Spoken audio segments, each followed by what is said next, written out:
Hello friends. तो drama की starting में जेमी को दिखाया जाता है जिसे सीसी सीढ़ियों से गिराते हुए कहती है, आज तो बस छोटा सा सबक है, अगली बार सेंगवान के पास भी मत भटकना वरना अच्छा नहीं होगा। वो सिर्फ वेवे का है, ये कह के वो वहाँ से चली जाती है। यहाँ जेमी सोचती है, अरे मैं तो अपने गेम की प्रोग्रामिंग कर रही थी, ये मैं कहाँ आ गई? कहीं मैं इस गेम में तो नहीं आ गई? सिस्टम सिस्टम बाहर निकलो, मुझे बताओ मैं यहाँ कैसे आ गई?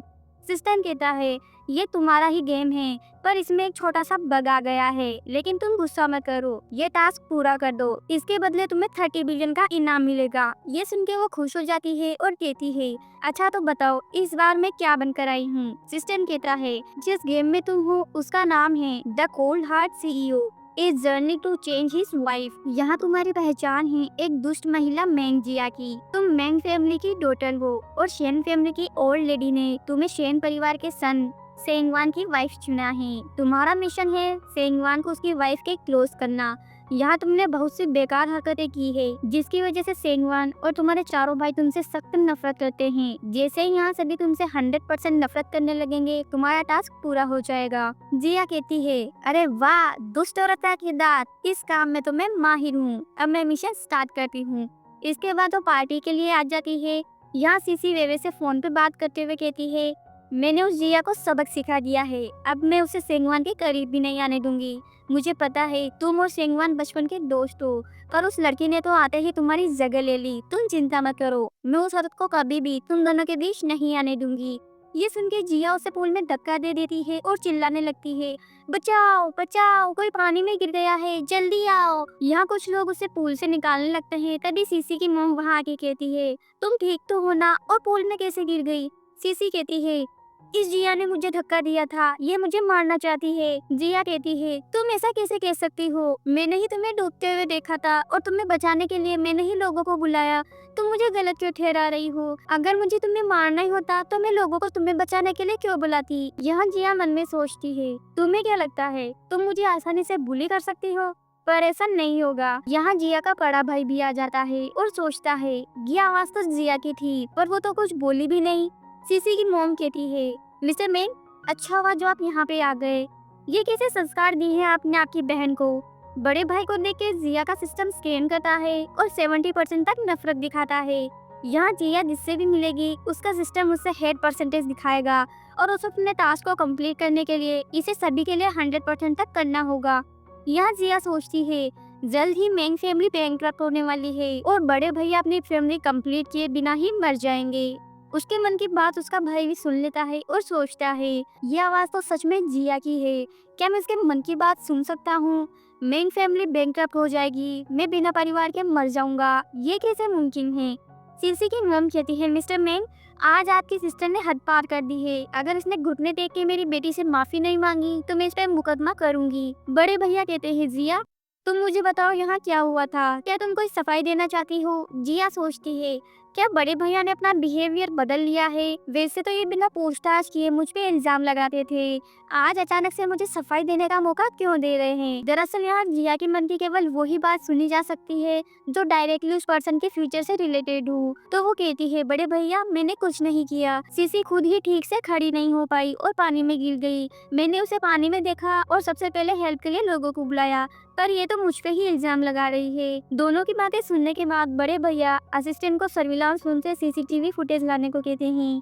थोड़ी देर बाद असिस्टेंट सीसीटीवी फुटेज लेके आता है जिसमें साफ साफ दिख रहा है कि जिया ने ही सीसी को पूल में धक्का दिया था। ये देख के बड़े भैया का हेड परसेंटेज बढ़ जाता है। यहाँ सीसी की मॉम कहती है, अब तो आपको यकीन हो गया होगा ये सब जिया का किया हुआ है।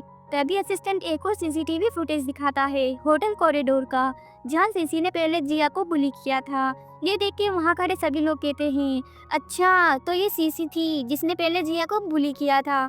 जिया कहती है, बड़े भैया मैं जानती हूँ कि मुझे झूठ नहीं बोलना चाहिए था, पर सीसी को सबक सिखाने का यही तरीका था। बड़े भैया कहते हैं, कोई बात नहीं, तुमने एकदम सही किया, जैसे को तैसा। और वो सीसी की मॉम से कहता है, पहले ही आपकी बेटी ने मेरी बहन को हर्ट किया है, अब आपको घुटनों पे बैठ के माफी मांगनी होगी, वरना आज के बाद जिंग फैमिली का नामो निशान नहीं रहेगा। ये सुनकर सीसी और उसकी मॉम दोनों जिया से माफी मांगने लगते हैं। जिया कहती है, बड़े भैया क्या आप मुझसे नफरत नहीं करते? इस बार आपने मेरी मदद क्यों की? क्या आपका कोई मकसद है? वो कहता है तुम मेंग फैमिली की बेटी हो, इसलिए बाहर का कोई भी इंसान तुम्हें बुली नहीं कर सकता। इसके बाद वो जिया को हॉस्पिटल ले जाता है। यहाँ जिया मन ही मन कुछ सोच के खुश हो रही थी। उसे देख के बड़े भैया सोचते हैं ये जिया का बिहेवियर इतना अजीब क्यों है, और ये ऐसा क्यों सोचती है कि मेंग फैमिली बैंकरप्ट हो जाएगा और मैं जल्द ही मर जाऊंगा। तभी उसे किसी का कॉल आता है और वो जिया से कहता है सेंगवान घर पे तुम्हारा वेट कर रहा है। ये सुन के जिया सोचती है मेरा फियांसे घर आया है तो प्लॉट के हिसाब से वो आज मुझसे एंगेजमेंट तोड़ देगा। ये सोच के वो खुश हो जाती है। घर पे सेंगवान को देख के जिया सोचती है यार ये कितना हैंडसम है, मेरी तो इससे नजर ही नहीं हट रही। तभी सेंगवान कहता है मेरी ग्रैंडमा ने हम दोनों की मैरिज अरेंज की है, मैं और तुम कभी भी नहीं मिले और ना ही हम दोनों के बीच कोई फीलिंग्स है। मुझे लगता है ये शादी हमारे लिए सही नहीं है। ये सुन के बड़े भैया कहते हैं दरअसल मॉम डैड हमारे फार्म हाउस पे वेकेशन के लिए गए हैं और मैं जिया का बड़ा भाई होने के नाते एक एडवाइस दे रहा हूँ। इस मैरिज को कैंसिल होने से हम दोनों फैमिली के बिजनेस पे अफेक्ट पड़ेगा। मुझे उम्मीद है तुम इस बारे में विचार करोगे। इसके बाद वो जिया को धीरे से कहता है तुम्हारा मंगेतर इतनी देर से यहाँ बैठा है, क्या तुम्हें एक कप चाय तक डालने नहीं आता। ये सुन के जिया उसे चाय सर्व करते हुए कहती है बड़े भैया की बात एकदम सही है, हमारी शादी टूटने से दोनों परिवारों का फ्यूचर दांव पर लग सकता है। और फीलिंग्स का क्या है, वो तो धीरे धीरे डेवलप हो जाएगी। प्लीज आप ये शादी कैंसिल मत करो। उसकी बातें सुन के सेंगवान का हेट परसेंटेज 97% तक पहुंच जाता है। ये देख के जिया खुश हो जाती है और सोचती है अच्छा है अब कुछ ही मिनटों में मैं इसे पूरा कर सकती हूँ। इस बार का मिशन तो बहुत आसान है। ये बात सेंगवान सुन लेता है और सोचता है टास्क, कौन सा टास्क, जिया ने तो कुछ कहा ही नहीं, क्या मैं उसके मन की बात सुन सकता हूँ। और जैसे वो कुछ कहने वाला था तभी बड़े भैया इशारे से मना कर देते हैं। यहाँ सेंगवान समझ जाता है कि बड़े भैया भी जिया की आवाज सुन सकते हैं, पर ये कैसे हो सकता है। यहाँ जिया उसको टच करते हुए कहती है अरे वाह आपकी फिटनेस तो बहुत अच्छी है। इस पर सेंगवान उसे दूर करते हुए कहता है कि तुम पागल हो। ये सुन के वो खुश होते हुए सोचती है सेंगवान को दूसरों का छूना बिल्कुल पसंद नहीं है। इसका परसेंटेज तो सच में बढ़ गया और वो रोने का नाटक करने लगती है। सेंगवान सोचता है कि ये जानबूझ के ऐसा कर रही है, क्या ये खुद चाहती है कि मैं इससे नफरत करूं। बड़े भैया जिया से कहते हैं होश में आओ, अपने मंगेतर को डराओ मत। यहाँ जिया सोचती है ग्रैंडमा जल्द ही हॉस्पिटल में एडमिट होने वाली है, वो काफी बदकिस्मत रही हैं, इस उम्र में भी उन्हें इतना काम करना पड़ रहा है। सेंगवान का कजिन का प्रॉपर्टी पे नजर गड़ाए बैठा है, उसी के कहने पे नौकरानी रोजाना ग्रैंडमा का स्लो पॉइजन देती है। अब तो सेंगवान को यहाँ आने की जरूरत भी नहीं पड़ेगी। ये सब बातें सेंगवान भी सुन लेता है। तब भी सेंगवान को हॉस्पिटल से कॉल आता है और उसे बताया जाता है कि उसकी ग्रैंडमा की अचानक से तबीयत खराब हो गई है। ये सुन के वो कार्ड को हाथ में लेके कहता है जैसा तुम चाहती हो वैसा ही होगा, मैं इस शादी से पीछे नहीं हटूंगा। और मन में सोचता है मुझे ये पता लगाना होगा कि तुम करना क्या चाहती हो। इसके बाद वो वहाँ से चला जाता है। इस पर जिया सोचती है ये क्या हो रहा है, कहानी में इतना बदलाव क्यों आ रहा है। हॉस्पिटल में सेंगवान ग्रैंडमा के साथ होता है, तभी असिस्टेंट सर्वेंट को वहाँ लाता है और कहता है इसी ने मैडम के खाने में जहर मिलाया था। वो कहती है मालिक मैं ऐसा नहीं करना चाहती थी, पर ये सब आपके कजिन सांगवी ने मुझसे जबरदस्ती करवाया है, प्लीज मुझे माफ कर दो। तो सांगवान असिस्टेंट को पुलिस में इसकी रिपोर्ट करने को कहता है और मन में सोचता है इसका मतलब जिया सही थी, लेकिन वो इतने सारे सीक्रेट कैसे जानती है और वो किस मिशन की बात कर रही थी। अब तो मैं तुम्हारे बारे में जानने के लिए और भी ज्यादा क्यूरियस हूँ।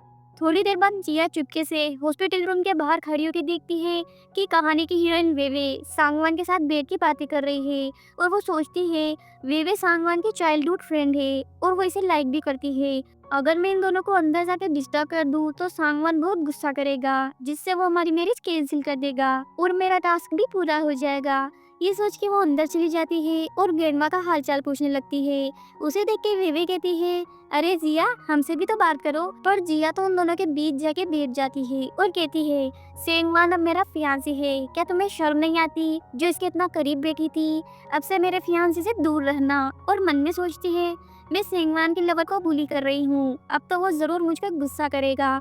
ये सेंगवान भी सुन लेता है और सोचता है क्या वेवे मेरी लवर है और मुझे इस बारे में पता तक नहीं। वेवे कहती है तुम गलत समझ रही हो, हम दोनों तो बस दोस्त हैं। जिया कहती है पहले दोस्त फिर गर्लफ्रेंड और आखिरकार वाइफ, ऐसे ही सोचते हो ना तुम। ये सुनकर ग्रैंडमा कहती है जिया तुम ये सब कहाँ से सीख रही हो। वो कहती है ग्रैंडमा मुझे नहीं पसंद कि कोई भी लड़की हम दोनों के बीच आए, और वो शेंगवान के हाथ से एप्पल खाते हुए कहती है, वाह शेंगवान के हाथ से छिला हुआ एप्पल कितना मीठा है। मैं तो शादी के बाद रोज इसी तरह खाना खाने के बारे में सोच के बहुत खुश हूँ। ये सब वो वेवे को जेलस फील कराने के लिए कह रही थी। यहाँ ग्रैंडमा कहती है, तुम्हारी ग्रेजुएशन तक रुको, उसके बाद मैं तुम दोनों की मैरिज करवा दूंगी। जिया सोचती है, ग्रेजुएशन तो अगले साल है, मुझे जल्द से जल्द टास्क कंप्लीट करना होगा ताकि जल्दी से ये शादी टूट जाए। ये सुन के सेंगवान सोचता है, इस टास्क को करने के पीछे इसका क्या मकसद है। अब तो मैं ये मैरिज बिल्कुल भी कैंसिल नहीं करूंगा। और जिया से कहता है, अब तुम मुझसे इतना प्यार करती हो तो हम शादी कर ही लेते हैं, सर्टिफिकेट तो ग्रेजुएशन के बाद भी ले लेंगे। ये सुन के वो हैरान हो जाती है। ग्रैंडमा कहती है, आखिरकार तुम्हें जिया पसंद आ ही गई, अच्छी बात है।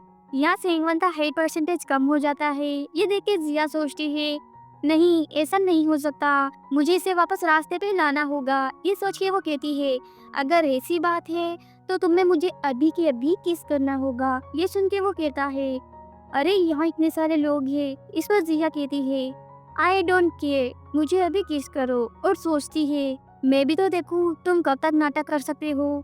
पर यहाँ तो सेंगवान किस करने के लिए उसके पास जाने लगता है। ये देख के वेवे उन्हें दूर करते हुए कहती है, सेंगवान जिया अभी भी छोटी है, उसे तंग मत करो। यहाँ जिया सोचती है, अच्छा तो एक तरफ प्यार का सागर भरा हुआ है। तभी वेवे कहती है, सेंगवान तुमने तो कहा था कि तुम कभी भी अरेंज मैरिज नहीं करोगे। वो कहता है, ये सब पहले की बात थी, पर अब मुझे लगता है कि हम एक दूसरे के लिए ही बने हैं। ये सुन के वेवे वहाँ से चली जाती है तो जिया उसे रोकने को कहती है। इस पर सेंगवान कहता है, मैं उसको पीछा क्यों करूँ, मेरे मंगेतर तो तुम हो। तभी जिया देखती है कि उसका हेड परसेंटेज केवल 10% रह गया है और सोचती है, ये बढ़ने की बजाय इतना कम क्यों हो रहा है, मुझे जल्द से जल्द कोई और रास्ता ढूंढना होगा। ये सोच के वो वहाँ से चली जाती है। घर पे जिया जब खाना खाने के लिए डाइनिंग टेबल पे आती है तो वहाँ अपने थर्ड ब्रदर मेंग्यान को देखती है, जो कि फोरेंसिक एक्सपर्ट है। जिया को देख के वो सोचता है, ये जवान लड़की फिर से मेरे सामने आ गई, मैं तो इसके साथ खाना भी नहीं करना चाहता। यहाँ जिया उसकी हेड परसेंटेज देखती है, जो कि इस फैमिली में सबसे ज्यादा थी। यहाँ वो कहता है, मैंने सुना है तुम फिर से बड़े भैया के लिए मुसीबत खड़ी कर रही हो। तुमने सीसी को स्विमिंग पूल में धक्का क्यों दिया था, लगता है मुझे तुम्हें अपनी लैब में भेजना ही होगा। इस पर बड़े भैया कहते हैं, अरे बस भी करो, और वैसे भी पहले सीसी ने जिया को बुली किया था, इसमें जिया की कोई गलती नहीं थी। जिया कहती है, भाई आप तो बिजनेस ट्रिप पे गए थे, फिर अचानक कैसे आना हुआ। मेंग्यान कहता है, हाल ही में हमारे पास एक सीरियल मर्डर केस आया है, इस केस में 16 लोग विक्टिम हैं। ये केस काफी सीरियस है, इसलिए मैं वापस आ गया। यहाँ जिया सोचती है, लोग तो ठीक से खा भी नहीं पा रहे और तुम यहाँ बैठ के आराम से मालदाल खा रहे हो। पुलिस जल्द ही फेंगयान रोड पे होगी, वहाँ एक और विक्टिम मिलेगा और उसका भी सीन नहीं होगा। मेंग्यान सोचता है, ये आवाज तो जिया की है। और जैसे ही वो कुछ कहने लगता है, बड़े भैया उसे रोक देते हैं। तभी मेंग्यान को फिर से कॉल आता है और उसे फेंगयान रोड पे एक नए विक्टिम के बारे में इन्फॉर्म किया जाता है। ये सुन के वो सोचता है, इसने सच में सही अंदाजा लगाया, क्या ये ही मर्डरर है। पर ये तो इस सिटी से बाहर भी नहीं गई, क्या ये फ्यूचर देख सकती है।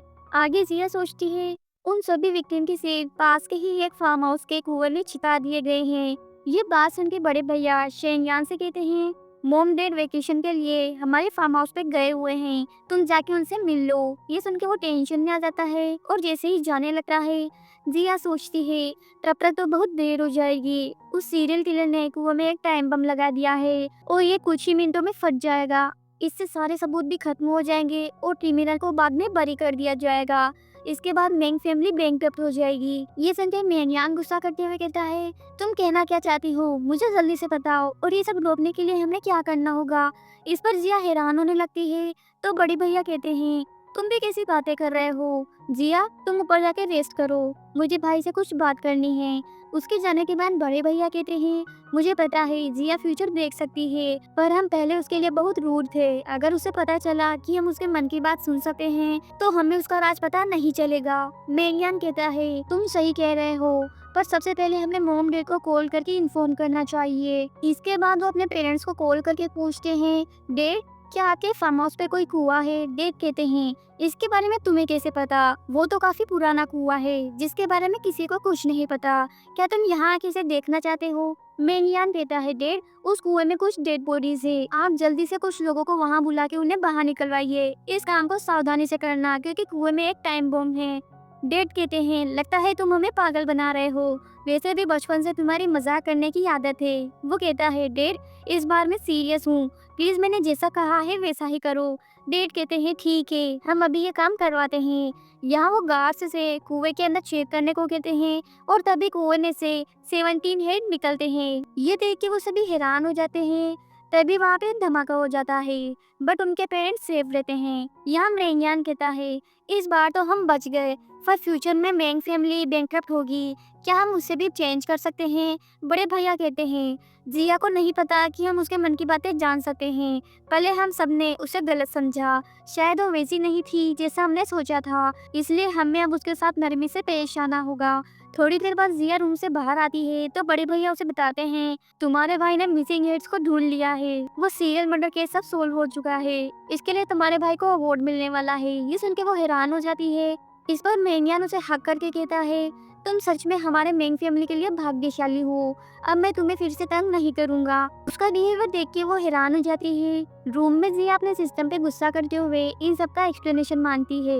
एक तो सेंगवान शादी कैंसिल नहीं करना चाह रहा, अब थर्ड ब्रदर ने भी केस सोल्व कर लिया है, ये सब ओरिजिनल प्लॉट से तो पूरी तरह अलग है। सिस्टम कहता है, इस गेम में तुम्हारा आना एक बग था, इसलिए इस प्लॉट में इतने चेंजेस हो रहे हैं, तुम बस अपने टास्क को कंप्लीट करने पे ध्यान दो। कहानी के हिसाब से अब तुम कॉलेज जाओगी, वहाँ तुम अपनी क्लासमेट की पिटाई करोगी और तुम्हारा सेकंड ब्रदर मेंगयाया अभी अभी हेंचन यूनिवर्सिटी में मैथ्स का प्रोफेसर बना है, ऐसा होने पर वो तुम्हारे कारण कॉलेज से रिजाइन कर देगा। ये सुन के जिया खुश हो जाती है।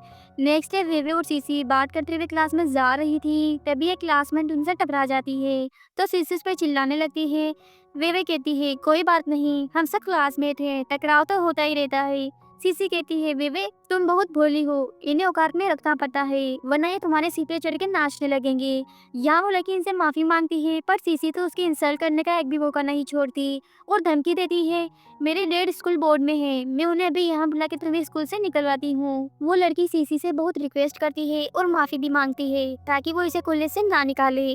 सीसी कहती है, अगर तुम अभी के अभी मेरे सामने घुटनों पे बैठ के 100 बार माफी मांगोगी तो मैं तुम्हें माफ कर सकती हूँ। तो वो लड़की ऐसा ही करती है। यहाँ से उसकी वीडियो बनाने लगती है, तभी जिया वहाँ आके उसका फोन गिराते हुए कहती है, लोगों को तंग करना बंद करो। उसे यहाँ देख के वेवे कहती है, जिया तुम तो शायद ही कभी स्कूल आती हो और आज इतनी जल्दी कैसे आ गई।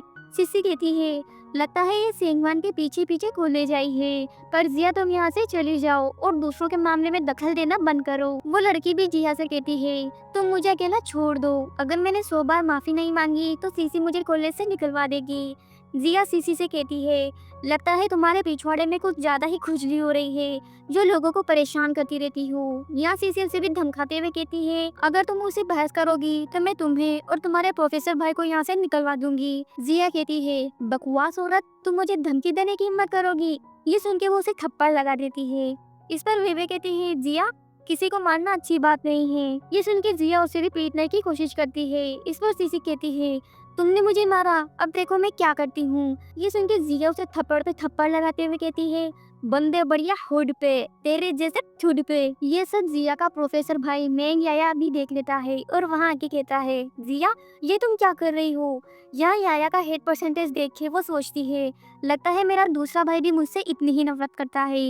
ये सुन के वो कहता है, क्या कहा तुमने। वो कहती है, मैंने तो कुछ भी नहीं कहा। आगे कॉलेज के डीन प्रोफेसर मेंग से कहते हैं, आपकी सिस्टर ने अपनी क्लासमेट को पीटा है, आप ये बताएं इस मामले से कैसे निपटा जाए। मेंग है अपनी सिस्टर से कहता है, अपनी क्लासमेट को इस तरह पीट कर तुमने मेंग फैमिली को शर्मिंदा किया है, तुरंत सिस्सी से माफी मांगो। पर जिया माफी मांगने से मना कर देती है। ये सुनकर उसका हेड परसेंटेज बढ़ जाता है और जैसे ही वो रेजिग्नेशन लेटर देने लगता है तो जिया सोचती है, जल्दी दो भाई जल्दी दो, अब सब कुछ फ्रॉड के हिसाब से हो रहा है। ये बात याया भी सुन लेता है और सोचता है, जिया तो कुछ भी नहीं बोली, क्या मैं उसके मन की आवाज सुन सकता हूँ, और इसे कैसे पता कि मेरे पास रेजिग्नेशन लेटर है, क्या इसने जानबूझ के ये सीन क्रिएट किया है। ये सोच के वो रेजिग्नेशन लेटर वापस अपने पास रख लेता है और जिया से कहता है, आज तो तुमने हद पार कर दी है, अब जल्दी से सीसी से माफी मांगो और इस बात को यहीं पे खत्म करो। सीसी कहती है, माफी मांगने से क्या होगा, आपकी बहन ने मुझे पूरी तरीके से पीटा है, आपको इस मैटर को सीरियसली लेना होगा और इसे अभी के अभी स्कूल से निकालना होगा। ये सुन के जिया खुश होते हुए सोचती है, बहुत अच्छा सीसी, अब मैं भी आग में घी डाल देती हूँ और कहती है, भाई आप मुझे प्रोटेक्ट क्यों नहीं कर रहे? आप तो यहाँ के प्रोफेसर हो और इतनी छोटी सी बात के लिए कॉलेज से कौन निकालता है? क्या आप बाहर के लोगों के लिए अपनी सिस्टर को परेशान करना चाहते हो? ये कह के वो खुश होते हुए सोचती है, अब तो भाई बहुत गुस्सा करने वाले हैं, आज का ये टारगेट तो कंप्लीट हो जाएगा। पर याया कहता है, जिया मैं तुम्हें एक्सप्लेन करने का मौका देता हूँ, मुझे बताओ क्लास में क्या हुआ था, ताकि तुम बाद में ये ना कह सको कि तुम्हारे भाई ने तुम्हें गलत समझा। ये सुन के जिया तो हैरान हो जाती है और सीसी कहती है, टीचर मुझे लगता है आप अपने बहन को सेव करना चाहते हो। अगर आप जस्टिस नहीं करोगे तो मैं अपने डैड के पास जाऊंगी, आगे वो ही फैसला करेंगे। ये कह के वो जाने लगती है, तभी सेंगवान उस लड़की को वहां लाता है जिसे सीसी ने बुली किया था और कहता है, ये बताएगी सभी को सच। वो कहती है, पहले सीसी ने मुझे बुली किया था इसलिए जिया ने उस पर हाथ उठाया। जिया तो सबकी हेल्प करती है, ये इस दुनिया की सबसे अच्छी इंसान है। असलियत सामने आने पे सीसी कहती है, हाँ मैं अपनी गलती मानती हूँ, क्योंकि जिया और मैं दोनों ही गलत थे, तो इस मैटर को यही खत्म करते हैं। सेंगवान कहता है, हालांकि तुम दोनों गलत हो, पर तुमने मेरी फियांसी पे बुली करने का गलत इल्जाम लगाया, इसलिए ये मामला अलग है। इस पर यह कहता है, सीसी गलती तुम्हारी है, इसलिए मेरी सिस्टर से माफी मांगो। तो सीसी जिया से माफी मांग लेती है।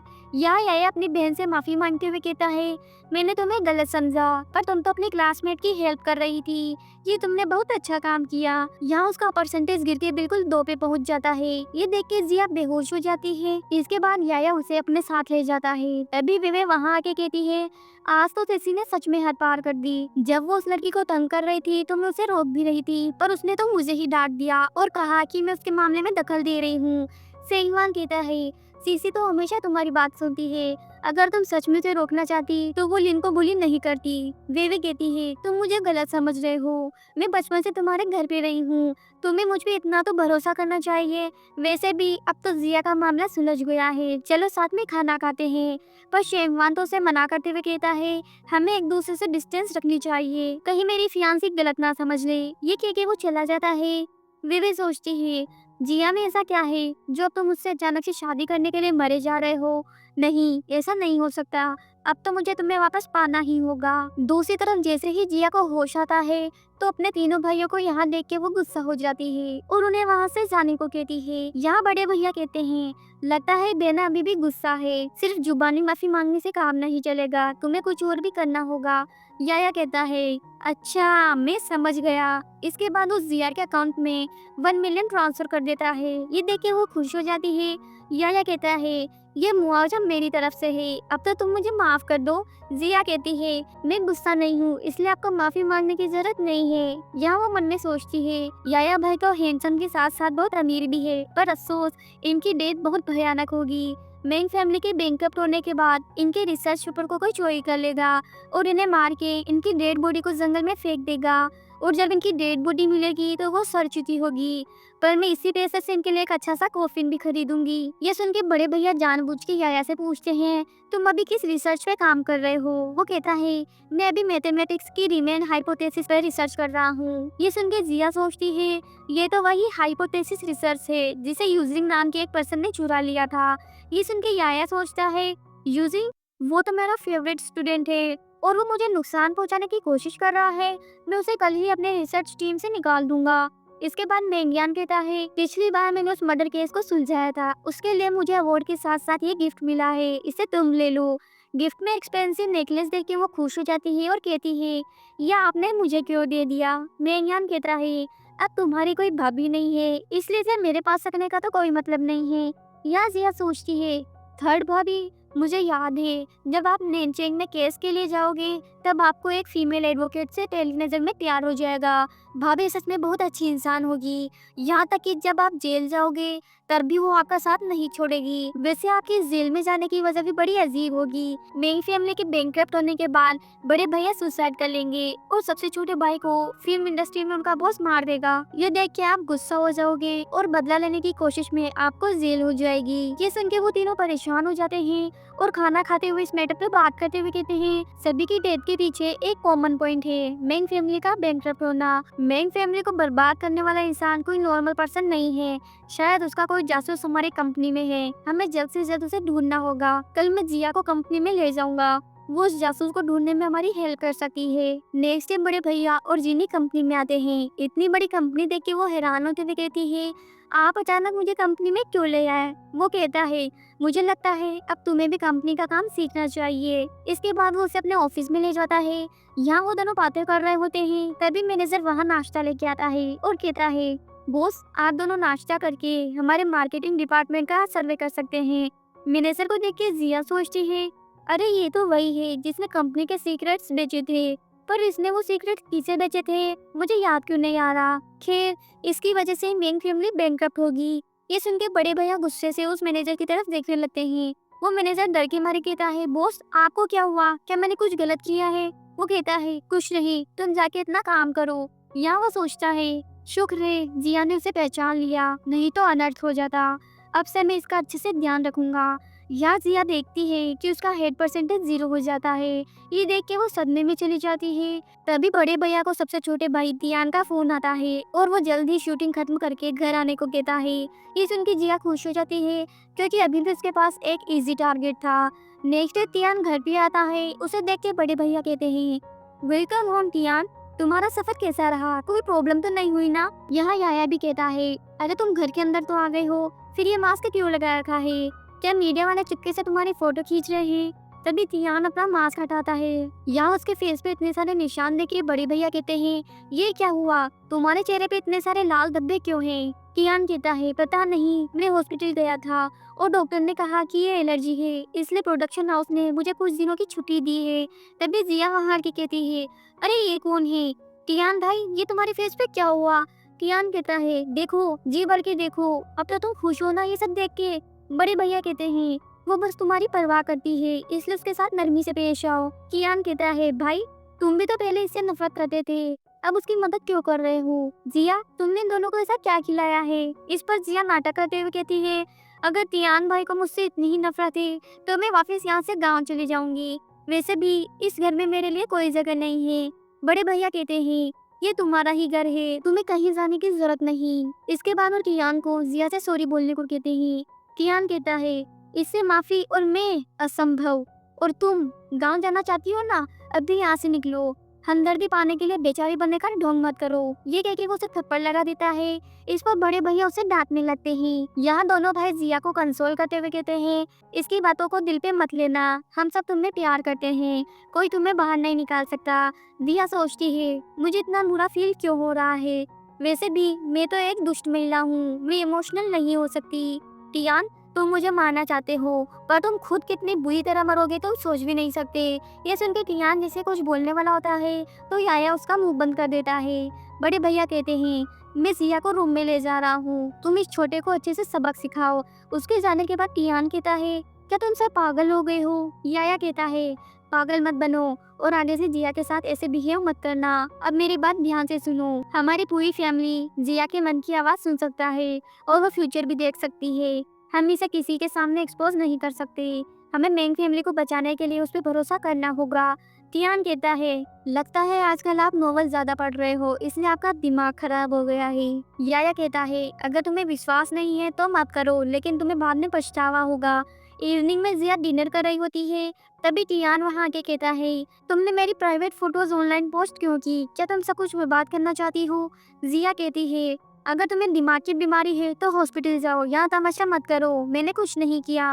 वो कहता है, मैं बस कुछ ही घंटे पहले घर आया हूँ और मेरी फोटोज ऑनलाइन पोस्ट की गई है, तुम नहीं तो और कौन कर सकता है? उसकी बातें सुन के जिया गुस्सा करते हुए कहती है, हाँ ठीक है, मैंने तुम्हारी फोटोज पोस्ट की है, अब तो खुश। यहाँ वो सोचती है, टियान इतनी अकल तो तुम्हारे अंदर होनी चाहिए, तुम दरवाजा बंद करके सोते हो, फिर मैं तुम्हारी फोटोज पोस्ट कैसे कर सकती हूँ? ये काम तो तुम्हारे असिस्टेंट का है, उसने तुम्हारे फोन को हैक किया हुआ है, उसने ही तुम्हारी फोटो खींच के पोस्ट की है। यहाँ तक कि ये एलर्जी भी इसलिए है क्योंकि उसने तुम्हारे मेकअप में एलर्जी की दवा डाली थी। ये सुन के टियान हैरान हो जाता है और अपने फोन को चेक करता है तो उसे सच में वायरस दिखता है। ये देख के वो सोचता है, इसका मतलब भाई सही कह रहे थे, ये फ्यूचर बता सकती है।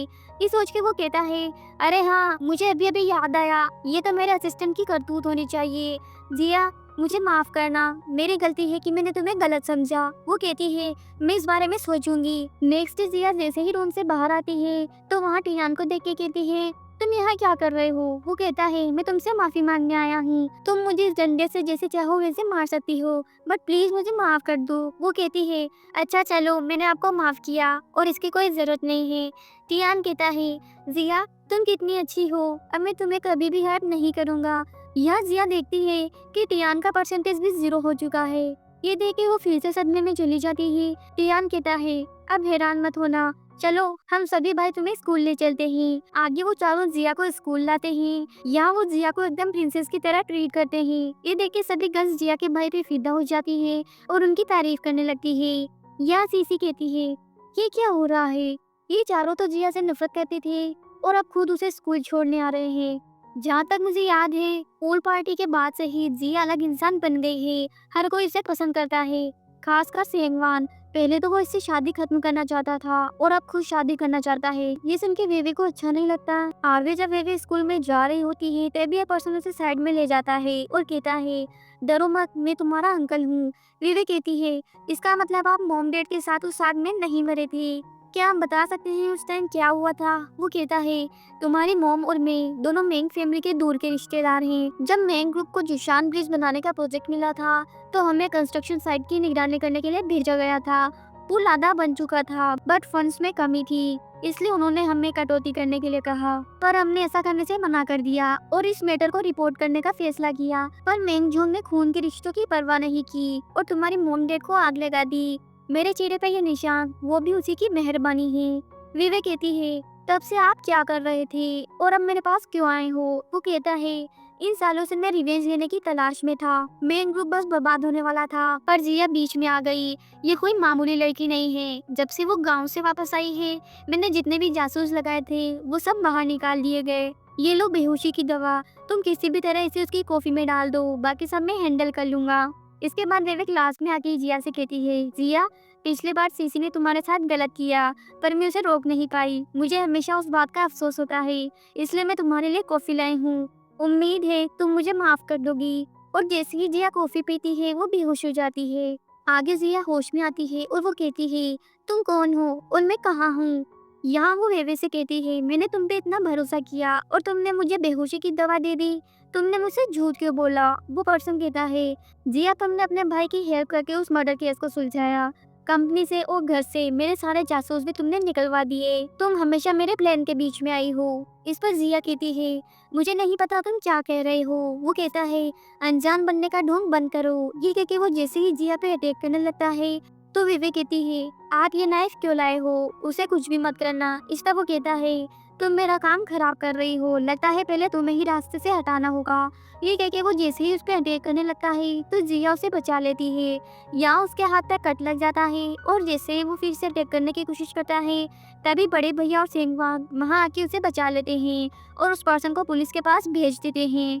आगे घर पे जिया के भाई और सेंगवान उसकी सेवा कर रहे थे। तभी बड़े भैया कहते हैं, बहना आज रात तुम क्या खाना चाहती हो? मैं खुद तुम्हारे लिए वो डिश बनाऊंगा। वो कहती है, मैं अब और खाना नहीं खा सकती। जब से मुझे चोट लगी है आप लोग घर पे मेरे इतना ध्यान रख रहे हैं कि मैं मोटी होती जा रही हूँ। कियान कहता है, अगर तुम्हारे मन की आवाज नहीं आती तभी बड़े भैया उसे बोलने से मना कर देती है। इस पर जिया कहती है, अब और नाटक करने की जरूरत नहीं है, मुझे पहले से ही पता था कि आप लोग मेरी आवाज सुन सकते हो। वो पूछते हैं, तुम्हें ये सब कब पता चला? जिया कहती है, जब टियान वापस आया तब। इसकी एक्टिंग इतनी बुरी है, पता नहीं एक्टर कैसे बन गया। ये सुन के वो सभी हंसने लगते हैं। जिया सोचती है, बस एक ही अफसोस है, मेरे 30 बिलियन। सिस्टम कहता है, तुम्हारे सभी टारगेट को क्लियर कर दिया गया है, अब तुम अपनी पसंद का ट्रैक चुन सकती हो। अब तुम्हारा टारगेट होगा सभी की पसंद को 100% तक करना, उसके बाद तुम 30 बिलियन का इनाम जीत सकती हो। ये सुन के वो खुश हो जाती है और कहती है, 30 बिलियन मैं आ रही हूँ। इसी के साथ ड्रामा यही एंड हो जाता है। Thank you.